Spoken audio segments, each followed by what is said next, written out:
우리의 두뇌가 훈련이 잘 되어 있고 용량이 높아서 우리가 과거의 사건에 의해서 좌우되지 않을 때 우리의 두뇌는 함께 작동한다. 이 함께 작동한다는 얘기가 이제 동기화된다라는 것이죠. 그러니까 우리의 뇌가 동기화될 때 우리의 뇌는 최상의 최적의 상태가 되어서 두려움에 대해서 부정적인 감정에 대해서 그것을 극복하고 해결해 나갈 수 있는 능력이 생기고 나답게 말하고 행동하고 나답게 행동하는 그러한 상태가 될 수 있다는 거예요.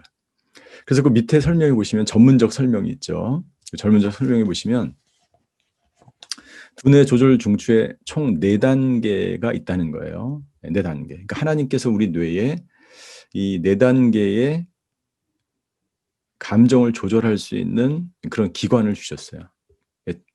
특별히 이제 우뇌에 4개가 있는데 첫 번째는 이제 생존 본능과 관련된 애착에 대한 거죠. 애착. 두 번째는 감정과 관련된 편도체죠. 이 첫 번째는 시상이고 두 번째는 이제 편도체죠. 세 번째는 육신의 변화와 관계되어 있는 이것은 이제 관계. 관계를 통해서 이것은 이제 우리 대상 피질, 어머니 중추라고 보통 이야기하죠. 네 번째는 정체성과 관련이 있는 전두 피질, 전두엽, 이 생각과 관련이 있습니다. 그래서 내가 어떻게 생각하느냐를 통해서 나의 정체성이 형성이 되는 거죠. 이 4단계가 서로 협력하면, 즉 잘 훈련이 되고 잘 동기화되면 좌뇌 언어까지 경험과 조화를 이룬다. 이 좌뇌로 넘어가는 거죠. 이 4단계가 잘 훈련이 돼서 4단계, 4번 그 좌뇌로 넘어가는데 이 좌뇌, 이 4 플러스에서 플러스가 바로 좌뇌를 말하는 거죠. 예. 그래서 이 좌뇌로 넘어가서 이 좌뇌 언어까지 경험과 조화를 이루는데 이 훈련들을 가장 잘 할 수 있도록 고안된 그러한 그 스킬이 바로 이 4 플러스 스토리예요. 그러니까 이야기함으로써 이야기를 통해서 자신의 상황을 눈으로 본 것을 이야기하고 자신의 그때의 감정, 두 번째로 넘어가죠. 그다음에 몸의 반응, 육신으로 넘어가죠. 육신으로 넘어갈 때 몸의 반응이 어땠는지를 이야기하는 거죠.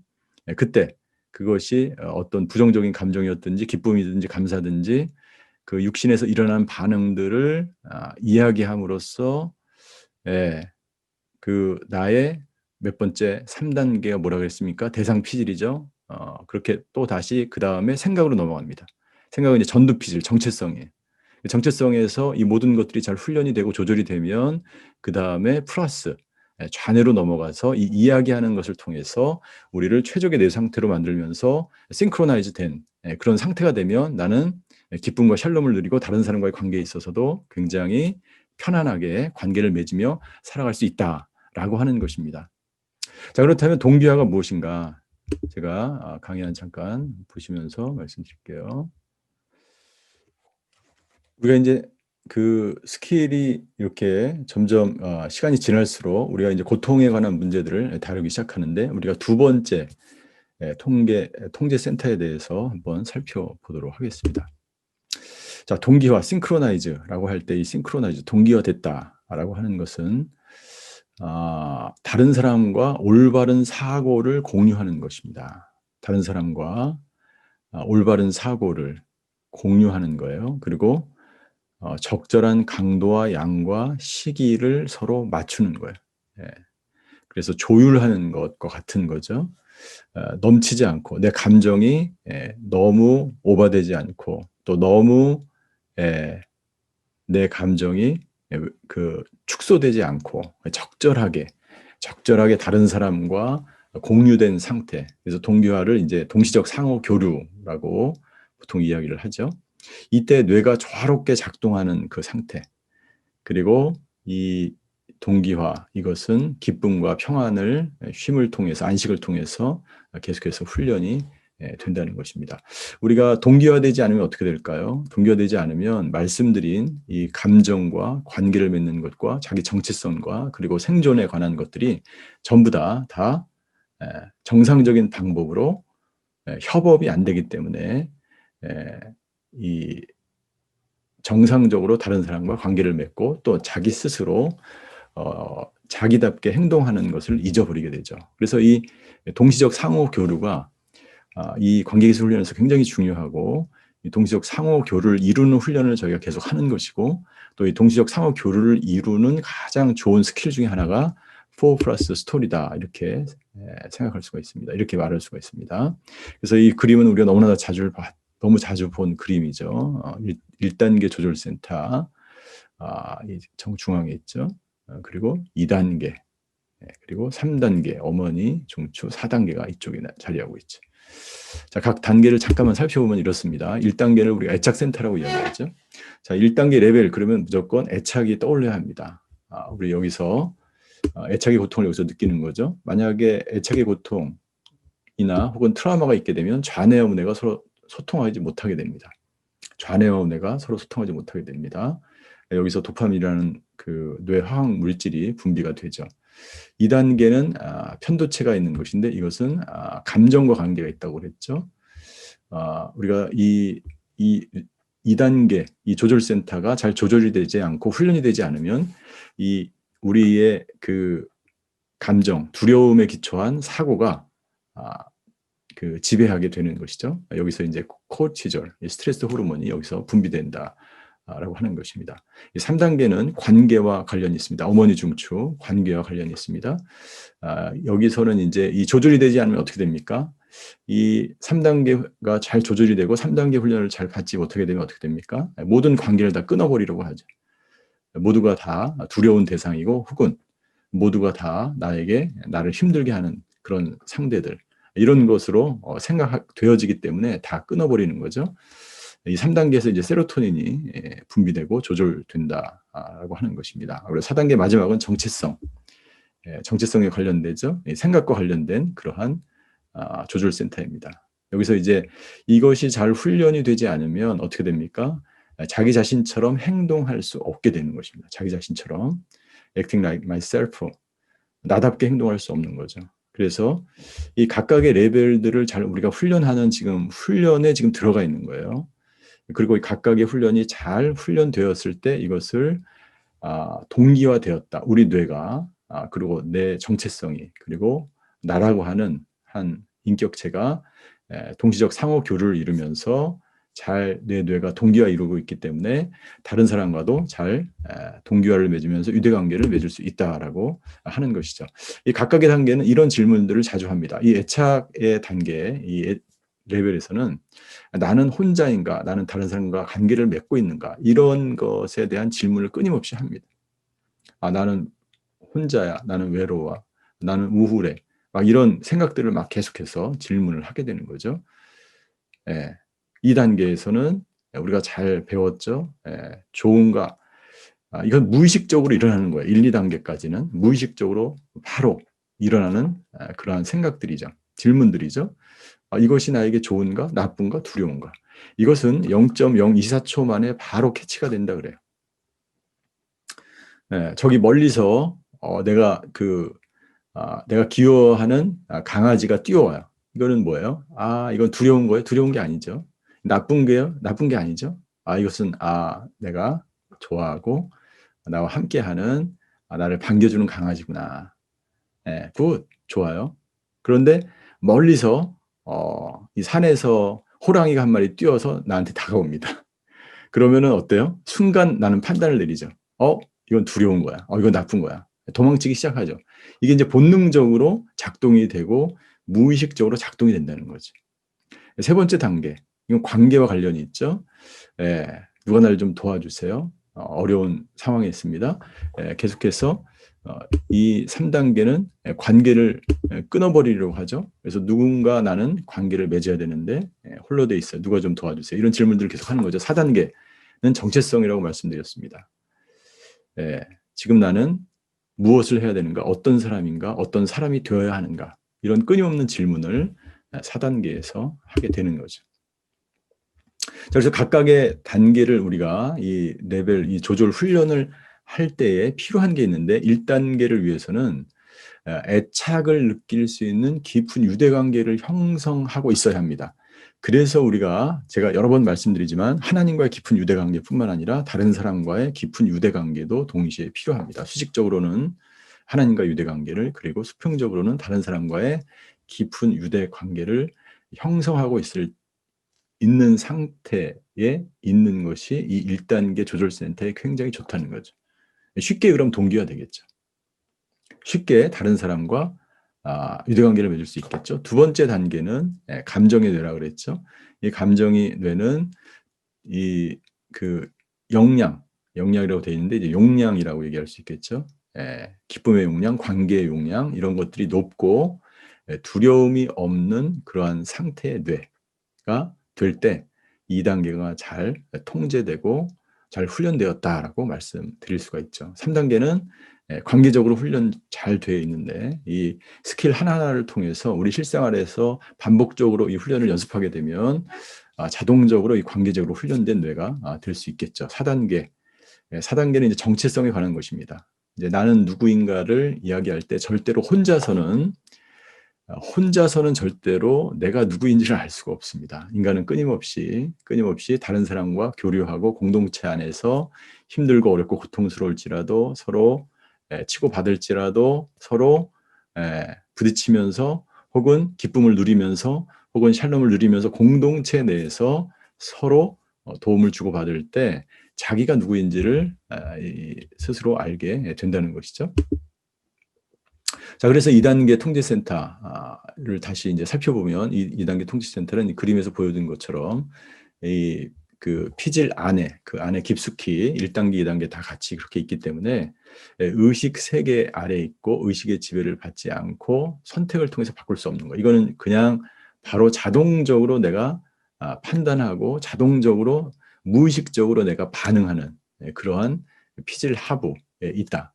2단계 통제센터를 우리 그렇게 볼 수가 있는 거죠. 만약 1단계와 2단계의 이 레벨에서 1단계, 2단계의 이 레벨에 이 훈련이 되어 있지 않고 그리고 실패했다면 무엇이 실패인가요? 어렸을 때 애착관계 우리가 다 배웠죠. 앞에서.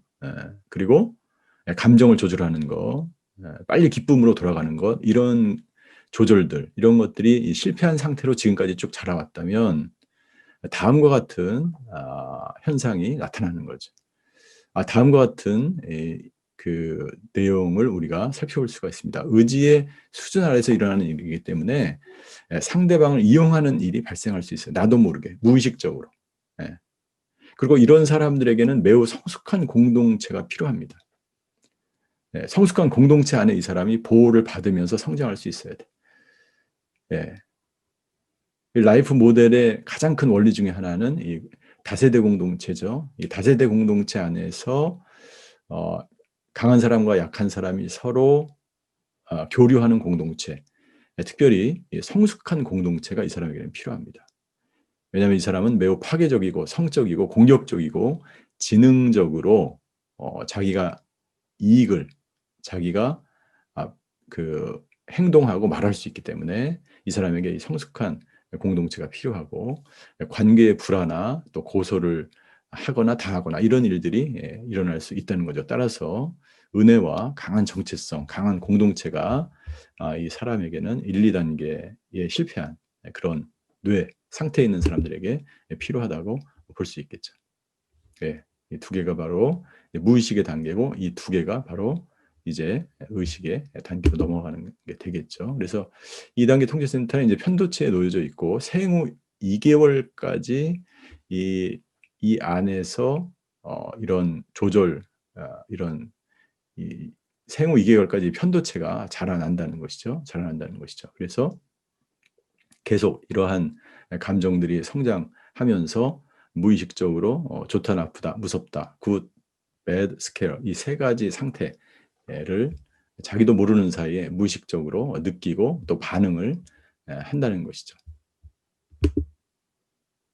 만약 2단계 통계센터가 고장이 난 상태면 다음과 같은 그러한 상태가 된다는 거죠.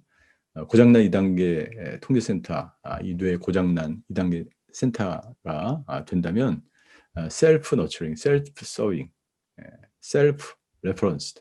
그래서 모든 것이 나에게 집중돼 있어요. 이 사람은 내가 무엇을 말했는가가 중요해요. 그리고 하루 종일 그것을 생각하죠. 그리고 그것을 실수했는지 안 했는지 왜냐하면 무의식적으로 이 감정의 반응들이 조절이 안 돼 있기 때문에 계속해서 두려운 거예요. 두려운 거예요. 예. 그리고 지나치게 센시티브해요. 지나치게 센시티브해요. 예. 민감해요. 예. 다른 사람이 나를 어떻게 보는지에 대해 민감하고 또 내가 행한 행동들에 대해서 민감하고 굉장히 센시티브한 그러한 상태가 되는 거죠. 그리고 내적인 감정과 사고의 지배를 받는다. 충동적이 되고 상대방을 신뢰하는 능력이 떨어지고 이런 분들은 이제 기분이 상하면 논리적으로 설득하기 어려운 상태가 되는 거죠. 그래서 알렌 쇼라고 하는 유명한 우리 그 UCLA 대학교의 우리 학자는 이렇게 이야기합니다. 분열이란 에너지 보존을 위한 물러남의 상태로서 동기화가 크게 떨어진 후에 가능한 모든 회로가 멈춘 상태이다. 예. 그러니까 우리가 이제 분열 상태에 이르렀다는 것은 뭐예요? 우리의 1, 2, 3, 4단계가 모두 다 동기화되지 않고 떨어지면서 모든 단계의 모든 기능들이 다 멈춘 상태라고 할 수 있는 거죠. 편도체만은 멈출 수 없기에 무의식적으로 계속 이게 활동하고 있기 때문에 이 편도체만은 멈출 수 없기에 관련 부위들과 함께 작동을 하는데 이때 뇌는 휴식해야 될 순간인데 분열로 인한 조용함을 죽음으로 경험하게 된다. 쉬지 않고 계속해서 이 편도체가 움직이면서 분열로 인한 조용함을 죽음으로 경험하게 된다. 이런 유명한 말을 하게 됩니다. 그래서 이 조절이 되지 않으면 이제 이 두려움의 사고, 이 감정, 두려움의 감정이 자기를 지배하게 되는데, 자, 우리 사람들은 어떻게 이 전두엽에서 이 전두엽은 뭐예요? 이게 뇌라면 이게 앞이고 이게 뒤인데, 이 전두엽이 마치 이 통제센터와 같은 거예요. 그러니까 이게 배라면 키하고 같은 거죠. 예. 이 전두엽 여기서 이제 지휘 사령부와 같은 것인데 이것이 잘 발달돼야 된다는 거죠. 이 동기화가 잘 이루어지면서 이것이 발달된 사람들은 어떻게 됩니까? 자기 자신답게 말하고 행동하고 이렇게 다른 사람과 유대관계를 맺죠. 그러나 이제 이 1, 2단계가 되지 않으면 전두엽까지 다 이것이 분열되어 있기 때문에 조절이 다 레벨이 다 이 동기화가 이루어져 있지 않기 때문에 이 사람은 어떻게 됩니까? 이 뇌 후두엽, 이 후두엽이 발달하게 되고 이 후두엽이 발달한 사람들의 뇌는 이 두려움이 자리를 잡는 거예요.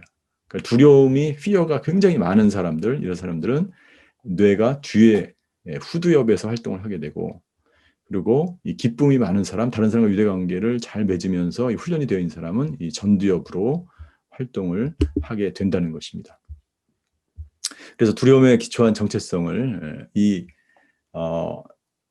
4단계 통제센터, 특별히 두 번째 단계 이 레벨이 잘 조절되지 않은 사람은 두려움에 기초한 왜냐하면 감정이 조절되지 않기 때문에 감정의 뇌가 조절되어 있지 않기 때문에 두려움에 기초한 정체성으로 살아가게 되고 뇌 뒤쪽에 따라 살아가고 결과를 굉장히 중시합니다. 결과를 과정이 아니라 결과를 진리가 아니라 진리가 어떻게 됐든지 상관없이 결과에만 신경을 씁니다. 그리고 자기 자신다운 행동에는 신경 쓰지 않는다는 거죠. 자기 자신에 대해 신경 쓰지 않는다. 그래서 우리 그 파충류의 뇌라고 들어보셨죠? 제가 여러 번 말씀드렸죠. 이 파충류의 뇌처럼 본능적으로 무의식 속에서 말하고 행동하게 되는 거죠. 두려움을 동기로 움직이고 두려움을 동기로 유대관계를 맺습니다. 예. 그래서 이제 이것은 이제 그 경련 상태에 있고 우울증의 뇌를 보여주고 있습니다. 지나치게 이제 2단계가 조절되지 않으면서 이제 3단계로 넘어가서도 마찬가지로 이 동기화되어 있지 않기 때문에 이 어머니 중추가 이 3단계에서도 이 레벨이 조절이 될 수가 없는 거죠. 그래서 동기화는 기쁨의 용량이 적을 때 쉽게 끊어지게 된다. 기쁨의 용량이 그래서 중요한 거죠. 그래서 동기화가 끊어진 대상 피질은 전두 피질 3단계를 정지시킨다. 3단계를 정지시킨다.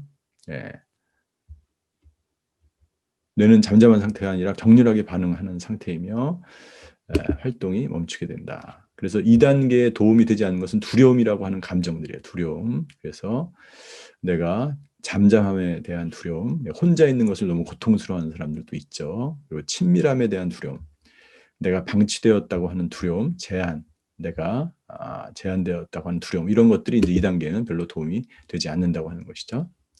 자, 그래서 우리 어떻게 하면 우리가 이 두려움에서 사랑으로 가는 방법을 배울 수 있을까? 이런 여러 가지 기술들이 바로 우리가 이 뇌의 이러한 뇌를 동기화시키는 이런 훈련들인데, 이 공동체 안에 반드시 있어야 합니다. 여기서 3가지를 제시하는데, 우리가 사랑 안에서 성장하고, 두려움이 아니라 사랑 안에서 성장하고, 우리 싱크로나이즈를 이루면서 건강하게 살아가기 위해서 3가지가 중요하다라고 얘기합니다. 첫 번째는 공동체가 중요합니다. 이 공동체 안에서 우리가 인생 모델을 배워야 하고, 공동체 안에서 인생 모델을 배운다는 것은 공동체 안에서 강한 자와 약한 자들이 서로 만나서 우리의 구멍난 과거에 많은 메꿔야 될 것을 메꾸지 못한 고장난 부분들을 메꾸면서 또 치유하면서 회복되어 가는 그러한 건강한 공동체 안에 있어야 된다는 것이죠. 두 번째는 영적 입양이 있어야 합니다.